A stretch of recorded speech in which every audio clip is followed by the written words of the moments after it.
Good morning friends, very very good morning to all of you. Welcome to Jharkhand education hub. एक बार फिर से आप सभी लोगों का बहुत बहुत स्वागत है झारखंड के करंट अफेयर्स के इस धमाकेदार और ताजा तरीन सेशन में। मैं हूं आपका जीएस एजुकेटर रितेश और आप लोग मेरे साथ हैं 14 अक्टूबर के झारखंड के करंट अफेयर्स के इस धमाकेदार सेशन में। आप सभी को पता होगा कि आज है 14 अक्टूबर, तो 14 अक्टूबर तक जो कुछ भी करंट अफेयर्स झारखंड के बने हैं उन सभी करंट अफेयर्स के बारे में आज के इस क्लास में हम लोग डिस्कस करेंगे और प्रॉपर सभी करंट अफेयर्स के बारे में डिटेल में समझने का प्रयास करेंगे कि कौन कौन से करंट अफेयर्स बने हैं। तो चलिए क्लास को शुरू करते हैं और देखते हैं कौन कौन से ऐसे करंट अफेयर्स है जो बने हैं और कौन कौन से ऐसे करंट अफेयर्स है जिनके बारे में आज के इस क्लास में हम लोग समझने का प्रयास करेंगे।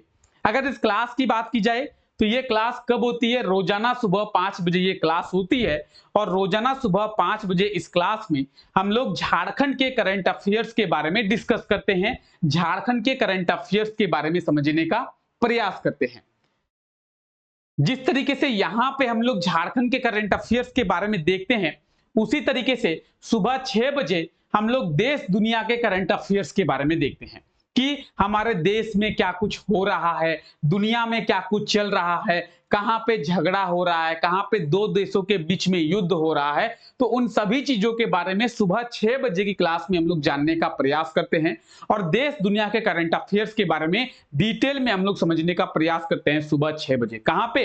तो पढ़ाई के यूट्यूब चैनल पे। आप में से ऐसे जितने भी लोग हैं जो अभी तक इस यूट्यूब चैनल को सब्सक्राइब नहीं किए हैं तो जाके सब्सक्राइब कर ले, और आप में से ऐसे जितने भी लोग हैं जो सुबह 6 बजे मेरे साथ नहीं जुड़ते हैं तो सुबह 6 बजे मेरे साथ जुड़ना शुरू कर दे, जहां पे हम लोग देश दुनिया के करंट अफेयर्स के बारे में समझने का प्रयास करते हैं। वही बात करेंगे रात को 9 बजे की। तो रात को 9 बजे क्या करते हैं भाई? हम लोग रात को 9 बजे झारखंड जीके के इंपॉर्टेंट एमसीक्यू को देखते हैं, झारखंड जीके के इंपॉर्टेंट क्वेश्चंस के बारे में देखते हैं। आने वाले जो एग्जाम होंगे उन एग्जामों में आपसे कौन कौन से क्वेश्चंस पूछे जा सकते हैं। जेएसएससी की बात करें या फिर जेपीएससी की बात करें तो जेएसएससी और जेपीएससी के द्वारा पिछले एग्जामों में कौन कौन से क्वेश्चंस पूछा गया है, कौन से ऐसे क्वेश्चंस हैं जो बार बार रिपीट किया गया है। तो उन सभी चीजों के बारे में रात को 9 बजे हम लोग समझने का प्रयास करते हैं। तो जुड़ना ना भूले रात को 9 बजे मेरे साथ में इस क्लास में। आइए, हमारा पहला करंट अफेयर है कि जमशेदपुर में कब से रन ए थॉन का आयोजन किया जाएगा। क्या रन ए थॉन? ठीक है, सबसे पहला पॉइंट आता है कि रन ए थॉन होता क्या है। रन ए थॉन होता क्या है? रन ए थॉन की बात करेंगे, आप लोग बस आराम से समझिए। रन का मतलब क्या है? दौड़ना। तो ऑब्वियसली बात है रन ए थॉन का कुछ मतलब जो है मैराथन से होगा, दौड़ने से ही होगा। दौड़ने से मैराथन होता है, तो रन ए थॉन एक मैराथन है। ठीक है, ये मैराथन है। कहां पे ये आयोजित किया जाएगा? जमशेदपुर में। झारखंड की फाइनेंस कैपिटल बोले या फिर बोले हम लोग झारखंड की इंडस्ट्रियल कैपिटल, जमशेदपुर में इसका आयोजन किया जाएगा। कब से किया जाएगा? जमशेदपुर में कब से किया जाएगा? 5 नवंबर से। ऑप्शन की बात की जाए तो ऑप्शन क्या होगा सही आंसर? ऑप्शन डी, 5 नवंबर से। 5 नवंबर से जमशेदपुर में रन ए थॉन का आयोजन किया जाएगा। रन ए थॉन क्या है? तो एक प्रकार का मैराथन है। क्या है? मैराथन है। आइए थोड़ा डिटेल में समझते हैं। देखिए, जमशेदपुर में रन ए थॉन का आयोजन किया जाएगा। इसका आयोजन जो है 5 नवंबर से किया जाएगा, जिसमें पूरे देश भर से महिला और पुरुष दोनों एथलीट हिस्सा लेंगी। लगभग 4000 एथलीट इस प्रतियोगिता में हिस्सा लेंगी। कौन सी प्रतियोगिता? मैराथन प्रतियोगिता है। तो आप लोग अगर स्क्रीनशॉट लेना चाहे तो स्क्रीनशॉट ले सकते हैं। बाकी इस क्लास का पीडीएफ आपको हमारे टेलीग्राम चैनल पे मिल जाएगा। नीचे डिस्क्रिप्शन में टेलीग्राम का लिंक दिया हुआ है, आप लोग जाकर टेलीग्राम को ज्वाइन कर ले। टेलीग्राम पे आप लोगों को इस क्लास का पीडीएफ मिल जाएगा। तो रन ए थॉन ये क्या है? एक प्रकार का मैराथन है और कब? 5 नवंबर को ये आयोजित किया जाएगा। अच्छा, दूसरा पॉइंट है कि सर किसके द्वारा यह आयोजित किया जाएगा? टाटा स्टील के द्वारा। किसके द्वारा? टाटा स्टील के द्वारा। जब भी जमशेदपुर की बात आती है तो जमशेदपुर का नाम आता है टाटा कंपनी के द्वारा ही, और टाटा कंपनी के द्वारा ही जमशेदपुर शहर की स्थापना की गई थी, इसीलिए जमशेदपुर को टाटा नगर के नाम से भी जाना जाता है। अगर बात करें टाटा की, तो टाटा के द्वारा ही जमशेदपुर शहर की स्थापना की गई थी, इसीलिए जमशेदपुर को टाटा नगर के नाम से भी जानते हैं। अगर बात करें रन एथॉन, तो आप देख सकते हैं टाटा स्टील के द्वारा जमशेदपुर में रन एथॉन का आयोजन किया जाएगा। रन एथॉन क्या है? एक प्रकार का मैराथन है। क्या है? एक प्रकार का मैराथन है। तो 5 नवंबर 2023 किसके द्वारा, अगर आपसे पूछा जाए कि किसके द्वारा जमशेदपुर में रन एथॉन प्रतियोगिता का या फिर रन एथॉन मैराथन का आयोजन किया गया था, तो किसके द्वारा? टाटा स्टील के द्वारा। किसके द्वारा? टाटा स्टील के द्वारा। ठीक है, अब जमशेदपुर के बारे में भी थोड़ा बात करते हैं। जमशेदपुर, जिसे झारखंड की फाइनेंस कैपिटल के नाम से जाना जाता है, झारखंड की इंडस्ट्रियल कैपिटल के नाम से भी जमशेदपुर को जाना जाता है। पूरे झारखंड में सबसे ज्यादा इंडस्ट्री का डेवलपमेंट जो है वो जमशेदपुर शहर में ही हुआ है, इसीलिए जमशेदपुर को झारखंड का इंडस्ट्रियल कैपिटल कहते हैं। इंडस्ट्रियल का डेवलपमेंट जमशेदपुर में ज्यादा हुआ है, इसलिए सरकार को टैक्स कलेक्शन भी जमशेदपुर से ज्यादा होता है, इसीलिए जमशेदपुर को झारखंड का फाइनेंस कैपिटल के नाम से भी जाना जाता है। जमशेदपुर शहर की बात करेंगे 1907, ठीक है, कब, सॉरी 1919, 1919 में जमशेदपुर शहर की स्थापना की गई थी, और जमशेदपुर शहर में भारत का पहला स्टील कारखाना खोला गया था, जिसे टिस्को के नाम से जानते थे, जिसे आज हम लोग टाटा स्टील कहते हैं। इस टाटा स्टील को पहले टिस्को कहते हैं, Tata iron and steel company, TISCO. तो टाटा स्टील की बात करें या फिर टिस्को की बात करें, बात बराबर है। 1907 में Tata steel and iron company या फिर टाटा स्टील की स्थापना की गई थी। कब? 1907 में। कहां पे? जमशेदपुर में। ठीक है, चलिए आगे बढ़ते हैं। हाल ही में कहां पे आयोजित होने वाले इंटरनेशनल साइबर ओलंपियाड में पहली बार झारखंड के बच्चे भाग लेंगे? अगर बात करेंगे इंटरनेशनल साइबर ओलंपियाड की, तो इंटरनेशनल साइबर ओलंपियाड का आयोजन जो है वो दिल्ली में होगा। कहां पे होगा? दिल्ली में होगा। और झारखंड के बच्चे, ऐसा पहली बार है कि इस इंटरनेशनल साइबर ओलंपियाड में भाग लेंगे।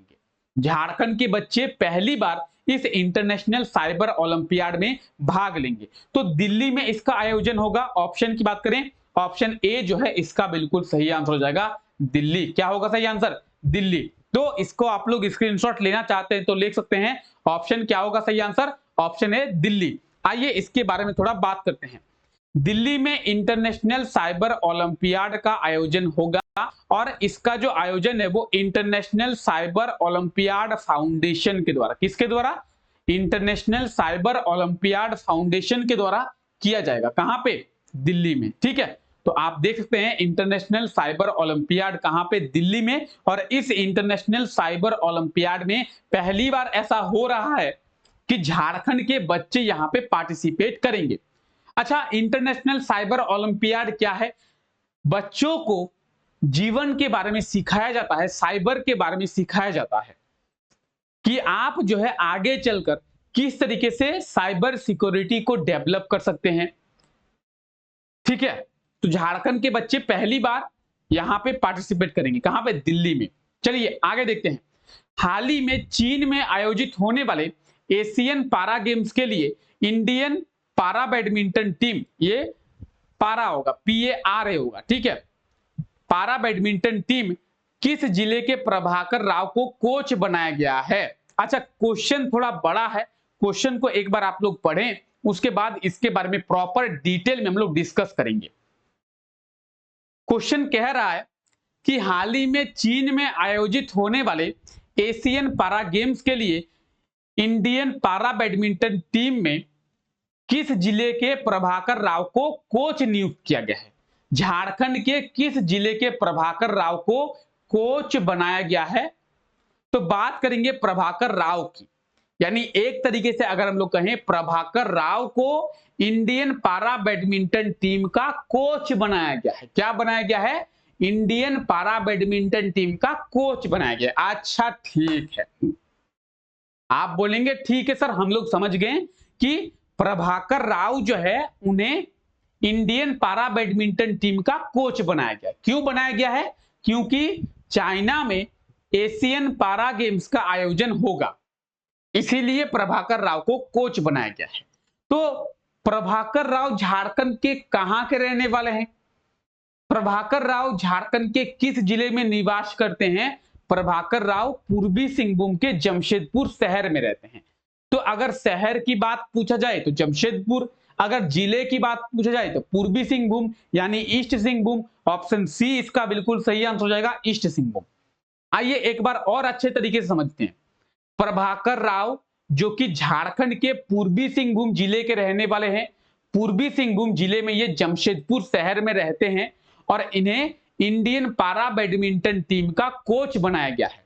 क्यों बनाया गया है? चाइना में पारा एशियन गेम्स का आयोजन किया जाएगा, इसीलिए इन्हें जो है इंडियन बैडमिंटन पारा टीम का कोच बनाया गया है। ठीक है, इंडियन बैडमिंटन पैरा टीम का कोच बनाया गया है। अब हम लोग बात करेंगे इसके आंसर की। ऑप्शन सी इसका बिल्कुल सही आंसर हो जाएगा। ठीक है, आइए इनके बारे में थोड़ा डिटेल में डिस्कस करते हैं। तो पूर्वी सिंहभूम यानी ईस्ट सिंहभूम जिले के जमशेदपुर शहर के निवासी हैं प्रभाकर राव, और चीन में आयोजित होने वाले एशियन पैरा गेम्स के लिए भारतीय पैरा बैडमिंटन टीम में इन्हें कोच नियुक्त किया गया है। 18 से 28 अक्टूबर तक चीन में पैरा गेम्स का आयोजन किया जाएगा। ठीक है, सबसे पहले जानते हैं प्रभाकर राव के बारे में। तो ये है प्रभाकर राव और इन्हें ही कोच जो है वो बनाया गया है। ये है प्रभाकर राव, इन्हें ही कोच बनाया गया है। और बात करेंगे हम लोग किस चीज की? पैरा एशियन गेम्स की या फिर एशियन पैरा गेम्स की। तो आप देख सकते हैं एशियन पैरा गेम्स का आयोजन कहां पे? चाइना में किया जाएगा। अभी रिसेंटली जो है एशियन गेम्स का आयोजन भी चाइना में किया गया था, जिसमें भारत ने टोटल 107 पदक प्राप्त किए थे। अगर आप लोग सुबह 6 बजे के क्लास में आते हैं तो आपको पता होगा कि भारत ने टोटल जो है 107 पदक प्राप्त किए हैं। किसमें? तो एशियन गेम्स में। और भारत ऐसा पहली बार है कि एशियन गेम्स में 100 से अधिक जो है पदक प्राप्त किया हो। ठीक है, चलिए आइए, हाल ही में कब international day for disaster risk reduction मनाया गया है? क्या? International day for disaster risk reduction कब मनाया गया है? तो ये 13 अक्टूबर को मनाया जाता है। ठीक है, डिजास्टर रिस्क यानी आपदा से जो खतरा है उसको कम करने का दिन। अब बात करेंगे झारखंड की। सबसे पहले आंसर की बात करें, ऑप्शन डी इसका बिल्कुल सही आंसर हो जाएगा, 13 अक्टूबर। और अगर आपको ऐसा लगता है कि ये हमारे लिए इंपॉर्टेंट नहीं है तो आप देख सकते हैं यहां पे हेमंत सोरेन जी खुद इसे पब्लिश किए हैं। ये हमारे लिए बहुत ज्यादा इंपॉर्टेंट है। क्यों? क्योंकि कहीं ना कहीं झारखंड में भी आपदा प्रबंधन की टीम है, आपदा प्रबंधन की अथॉरिटी है, और झारखंड में भी आपदा आती है। कहीं ना कहीं झारखंड में दूसरे राज्यों के मुकाबले आपदा कम आती है, लेकिन झारखंड में भी आपदा आती है। तो लोगों को आपदा से जागरूक करने के लिए और लोगों को जब आपदा आए तो उस समय किस तरीके से बचाव करेंगे, अपना बचाव करने के लिए इस दिन को मनाया जाता है। और इस दिन को लोगों को सभी चीजों को जागरूक किया जाता है, लोगों को बताया जाता है कि आप जो है आपदा से जो खतरा हो सकता है उसको किस तरीके से कम करें, अपने आप को किस तरीके से बचाएं। तो 13 अक्टूबर को international day for disaster risk reduction मनाया जाता है। अगर इस वर्ष की थीम की बात करें तो इस वर्ष का थीम भी आप लोग याद रखें। ठीक है, fighting inequality for a resilient future. क्या? Fighting inequality for a resilient future इस वर्ष का थीम है। तो इस चीज को आप लोग याद रखें, international day for disaster risk reduction. ठीक है, और आप देखेंगे तो झारखंड के मुख्यमंत्री हेमंत सोरेन जी के द्वारा भी इसका विश जो है वो किया गया है झारखंड के लोगों को। ठीक है, चलिए, तो ये था हमारा आज का करंट अफेयर्स। और देखिए, हालांकि अभी झारखंड में कुछ ज्यादा करंट अफेयर्स बन नहीं रहे हैं, लेकिन फिर भी जितने भी करंट अफेयर्स बन रहे हैं उनके बारे में यहां पे हम लोग डिटेल में डिस्कस करते हैं। चलिए अब देखिए, कल के क्लास में आपसे ये क्वेश्चन पूछा गया था कि हाल ही में मुख्यमंत्री हेमंत सोरेन जी के द्वारा किस जिले में सिकटिया मेगा लिफ्ट सिंचाई परियोजना का शिलान्यास जो है वो किया गया है। देवघर जिले में। कौन से जिले में? देवघर जिले में। ठीक है, देवघर जिले में सिकटिया मेगा लिफ्ट सिंचाई परियोजना का शिलान्यास किया गया है। किनके द्वारा? मुख्यमंत्री हेमंत सोरेन जी के द्वारा। दूसरी बात, एक हमारे ही एक स्टूडेंट कह सकते हैं, या फिर हमारे ही एक मित्र कह सकते हैं, या फिर हमारे ही आप में से एक भाई कह सकते हैं, क्वेश्चन किए थे कि सर कौन से नदी से इसका पानी लिया जाएगा, या फिर कौन से नदी का पानी इसमें उपयोग किया जाएगा। देखिए, जब भी ऐसी बड़ी बड़ी परियोजनाएं होती है तो किसी एक नदी के ऊपर निर्भर नहीं रखा जाता है। ठीक है, तो बहुत सारी नदियों का उपयोग किया जाता है। सिंचाई परियोजना है, अगर किसी एक नदी के ऊपर डिपेंड रहेंगे और मानते हैं कि उस नदी में पानी नहीं रहा या फिर वो नदी सूख गई तो ये परियोजना बेकार हो गई। इसलिए एक से ज्यादा नदियों का इस्तेमाल इन सभी बड़े बड़े परियोजना में किया जाता है। ठीक है, ऑप्शन डी इसका बिल्कुल सही आंसर हो जाएगा। देवघर जिले में मुख्यमंत्री हेमंत सोरेन जी के द्वारा क्या किया गया है? सिकटिया मेगा लिफ्ट सिंचाई परियोजना का शिलान्यास किया गया है। ठीक है, आइए आज के लिए आपका क्वेश्चन है, हाल ही में राज्यसभा के सदस्य झारखंड के किस जिले के भ्रमण के लिए आए हैं? ठीक है, क्या होगा सही आंसर? राज्यसभा के जो सदस्य हैं वो झारखंड के किस जिले के भ्रमण के लिए आए हैं? चलिए, जो भी सही आंसर, आई थिंक ये क्वेश्चन कल पूछा गया था ना, आई थिंक ये क्वेश्चन आपसे कल पूछा गया था ना। चलिए फिर से एक बार आंसर दे दीजिएगा, क्वेश्चन चेंज करना था। चलिए कोई नहीं।